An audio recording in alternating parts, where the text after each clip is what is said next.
Tutorial.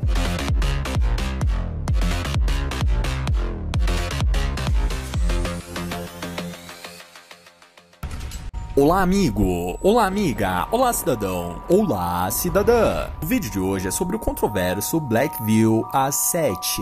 Em torno dos $50, R$ 193 numa conversão direta, o Blackview A7 é um smartphone bem controverso e interessante. O smartphone da marca chinesa é uma grande incógnita. No primeiro contato com a caixa, vemos uma caixa bem bonita e compacta. Dentro da caixa temos o smartphone com uma capinha transparente TPU. E pelo baixo valor do smartphone, a presença dessa capinha é bem interessante, já que mesmo com certo relevo, a traseira do Blackview é de plástico.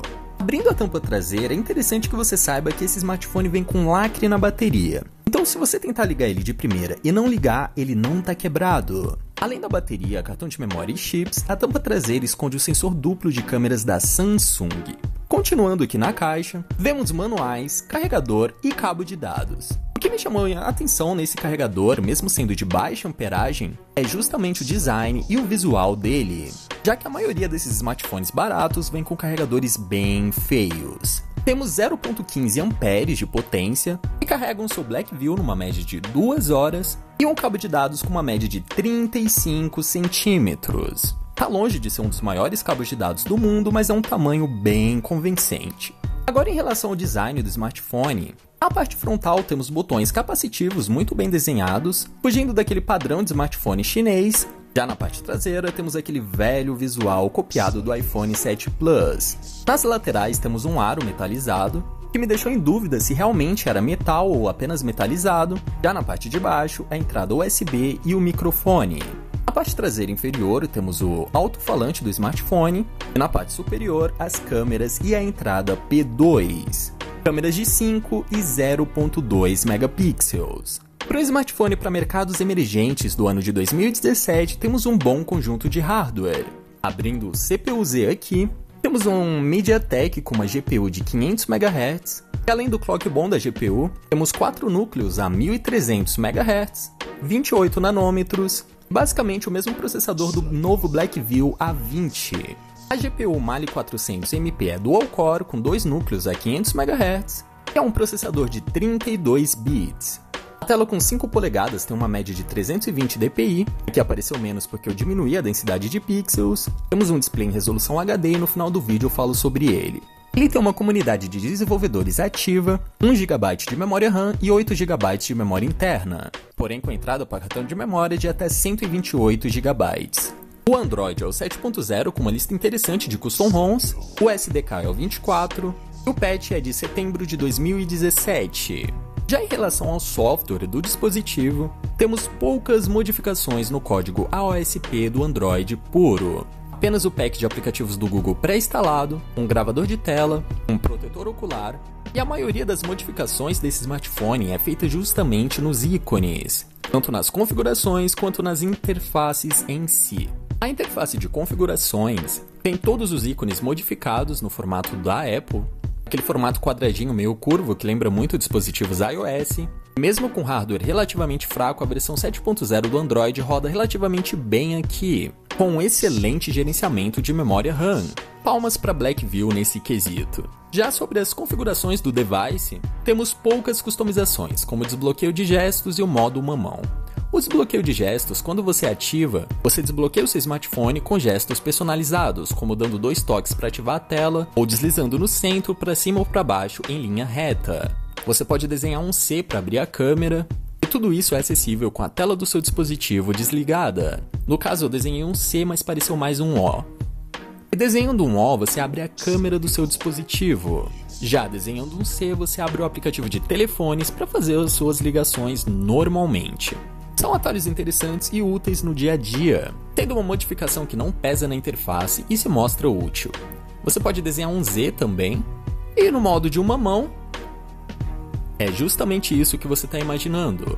Ele diminui a proporção da tela para que fique mais agradável a utilização do smartphone com apenas uma mão, principalmente para você que tem mãos pequenas. E a interface desse smartphone é bem interessante, já que é um Android puro com modificações úteis. Só os ícones da Apple e do iOS que são meio feios, como vocês podem ver aqui.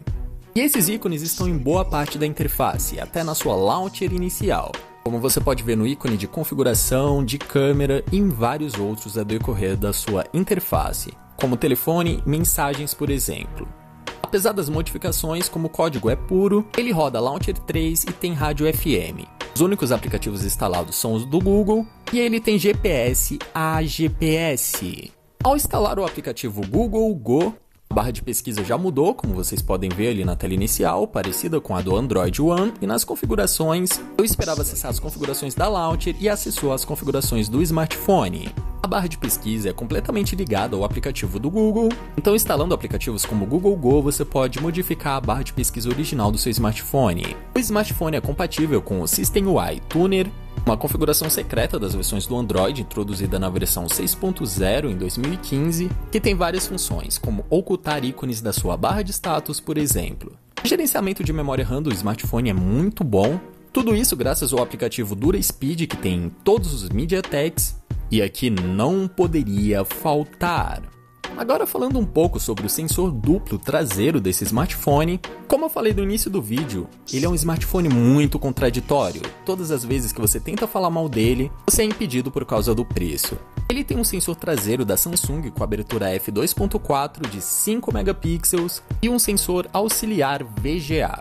De início eu achei que a câmera era falsa, mas vendo alguns aplicativos de teste de hardware eu consegui ter acesso a ela.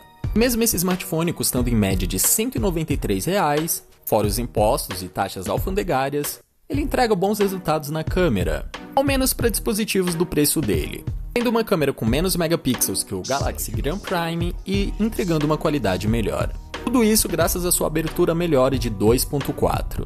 Na câmera temos a função de embelezamento de face, que não funciona se você for feio, infelizmente não vai funcionar comigo. Temos a função de blur, que é o desfoque de fundo, bem emulado pelo software, funciona bem até, porém infelizmente depende muito do seu controle focal e às vezes pode apresentar alguns erros no recorte. Porém, é um smartphone de R$ 193. O que você vai falar mal de um smartphone de R$ 193? Vê esse vídeo até o fim para você entender como esse smartphone é contraditório. Esse é um dos exemplos da foto dele com o modo desfoque de fundo ativo. E temos o modo mono, que é o modo monocromático, com fotos em preto e branco. Como ele não tem sensores monocromático, ele apenas pinta a foto de preto e branco. No modo Pro, temos controle de ISO, balanço de branco, luminosidade / exposição. São poucos controles, mas considerando R$ 193, dá para relevar. Esse é o tipo de smartphone que foi feito para ser o smartphone do bandido. Ativando o modo HDR, o controle de exposição e a qualidade das suas fotos melhoram consideravelmente, mesmo às vezes tendo alguns erros de foco. Porém, no final das contas, o modo HDR funciona muito bem. E o modo desfoque de fundo poderia ser melhor, mas só de existir já é algo a se considerar. Infelizmente, o flash do smartphone não é duplo, mas pelo preço a gente entende, e o sensor VGA é quase inútil. O smartphone tem geotag por AGPS, detecção de face, proporção das fotos, tamanho das fotos, temporizador e várias outras funções. Já no modo de vídeo, entramos em mais uma luta contraditória. Afinal, o smartphone grava em Full HD, tem estabilização eletrônica, porém é uma estabilização eletrônica ruim, e a resolução Full HD é bem abaixo do esperado, dando a entender que é uma resolução interpolada. Esse é o motivo para eu insistir tanto na contradição desse smartphone. Em outras palavras, ele tem estabilização eletrônica que não funciona bem, ele grava numa resolução alta que não é tão alta assim, porém no aspecto geral, para R$ 193 a câmera foi aprovada. Afinal, não dá para esperar uma câmera perfeita num smartphone tão barato assim. Porém, resultados noturnos são impossíveis, então é bom que você nem tente. Ele tem a função de geotag nos vídeos também, eu não sei como funciona, e é um excelente smartphone para consumir séries do Netflix dentro de um ônibus, por exemplo. O valor é baixo, mas tem diversas utilidades. Na câmera frontal, ele grava em apenas 480p, ele tem uma estabilização eletrônica falha também na câmera frontal, e a câmera frontal tem 2 megapixels. E, no geral, as câmeras do smartphone funcionam muito bem pro preço dele, já que é um smartphone que briga na mesma linha do J1 da Samsung. A câmera frontal também tem um modo monocromático, e no fim desse vídeo eu deixo algumas fotos tiradas com ele. Porém, importante afirmar que a câmera só tem a função preto e branco, mas não é totalmente monocromática. A bateria de 2.800 mAh é uma bateria muito mediana, e para um smartphone com hardware fraco como esse, dura em média de 5 horas e meia de tela. O sistema de GPS do smartphone é o AGPS, e em questão de GPU, a Mali 400 MP2 Dual Core se sai muito bem. Como a GPU dele tem 2 núcleos rodando a 500 MHz, o GTA San Andreas é otimizado para GPUs antigas, como a Mali 400 MP2, você consegue rodar o jogo no máximo sem problemas e sem lags. Para você ter um exemplo dessa proeza, eu testei esse mesmo game no Moto E5 Plus com a GPU Adreno 308 e, meu amigo, ele sofreu muito para rodar. O mesmo acontece no meu Redmi 4A. Então, pelo menos em alguns games, temos alguma certa vantagem aqui. Esse início, por exemplo, no review do Moto E5 Plus, eu fiz o mesmo início, com o mesmo game, com o mesmo momento da corrida, e você vai ver que vai estar travando e não vai estar legal. E como eu sou um péssimo condutor, eu já tô em último. Meu Deus, cara. Saudades do GTA San Andreas. Pensa num game nostálgico. Eu ia falar game. Meu Deus do céu. Tô com problemas aqui. Pensa num game nostálgico com várias paisagens da América do Norte. Porém, infelizmente, esse game é mal otimizado para placas gráficas atuais. Muitas GPUs da Adreno e da Mali atuais sofrem para rodar esse game, como é o caso do próprio Galaxy S7. E cara, eu já morri. Como assim, cara? Como isso é possível, meu irmão? E chegou a hora do principal problema desse smartphone, a sua linda tela. Temos um display aqui IPS com uma qualidade muito vagabunda, rodando a 720p, a resolução HD no caso. A taxa de atualização é boa, já que a maioria dos concorrentes é padronizado em 60 Hz, aqui temos 61 Hz, a média de densidade dele é de 300 a 320 pixels por polegada, e a tela é o principal problema desse dispositivo. É realmente uma pena. Pelo preço do dispositivo, as câmeras foram aprovadas, o hardware foi aprovado, o software foi aprovado. Porém, quando você tenta fazer qualquer ação com 2 toques na tela, a tela meio que buga. E não, o dispositivo não está travado. Você pode ir para sua tela inicial normalmente, que você vai ver que o seu dispositivo está funcionando. Mas quando você insiste em ações com 2 toques na tela, o display buga. Tudo isso graças a uma antiga prática utilizada em alguns fóruns no smartphone Samsung Galaxy 5 que utilizavam o fake Dual Touch. É uma prática muito antiga que os usuários do Galaxy 5 do ano de 2009 utilizavam para jogar Dead Space. Em outras palavras, esse display não é Dual Touch, por isso que ele buga com os 2 dedos. Porém, ele tem um firmware que emula esses 2 toques. Toda vez que você tenta qualquer ação com 2 toques na tela do dispositivo, de imediato, eles são reconhecidos. Apenas 2 toques, não 3, não 5, o limite são 2. Porém, conforme você faz ações com o Dual Touch no movimento de pinças, o display buga e para de reconhecer por alguns segundos. Isso é muito estressante. Você pode usar o dispositivo normalmente ou dar para sua mãe, desde que você não use 2 dedos. E é sempre o touch que buga. O celular não trava e é o touch que buga.